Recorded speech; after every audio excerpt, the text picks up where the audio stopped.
Si elles sont dues à des évolutions réglementaires et que ça s'est fait à l'insu de l'agriculteur au moment où il a fait sa déclaration, ou que des décisions a posteriori avaient une conséquence sur le dossier PAC, nous demandons à l'administration de les rectifier. Donc nous aurons cette commission de recours dès la semaine prochaine. Sur le dossier d'influenza aviaire, on a bien sûr rappelé l'impérieuse nécessité d'envoyer de l'argent très très vite et les choses sont en cours. Après une négociation de haute lutte que nous avons obtenue d'avoir une indemnisation totale du préjudice 2015-2016, totale du préjudice de la crise actuelle et qui n'est pas terminée, dont les conséquences sanitaires ne sont pas encore toutes déterminées.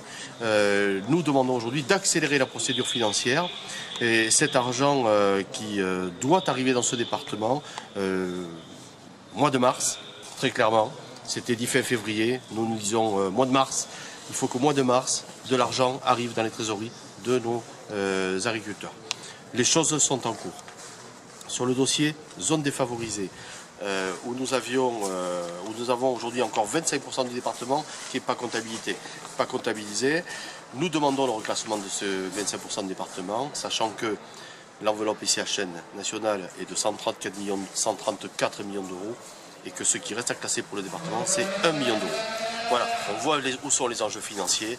Donc ce qui reste à classer du Gers ne représente pas une masse financière qui doit être un obstacle dans cette négociation. Nous avons toutes les raisons du monde et le même Manuel Valls, Premier ministre, est venu reconnaître que nous étions une zone de montagne dans certains coteaux. Et donc il faut aujourd'hui que ce reclassement soit déclaré le plus rapidement possible. Et le dernier sujet, c'est celui des cours d'eau.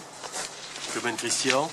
Un dossier extrêmement important pour nous aussi, puisque nous avons obtenu là aussi de haute lutte la possibilité de renégocier un chevelu de cours d'eau dans tous les départements grâce à une négociation entre la FNSEA et le ministère de l'Environnement à Paris.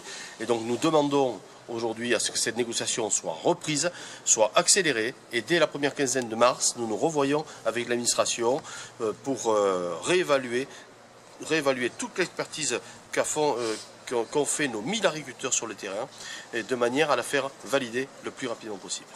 Voilà pour les éléments de réponse que nous allons annoncer aux agriculteurs tout de suite. Malheureusement, touché une fois, on va être touché là. Voilà, il faut vraiment donner des moyens économiques pour pouvoir passer à ces crédits.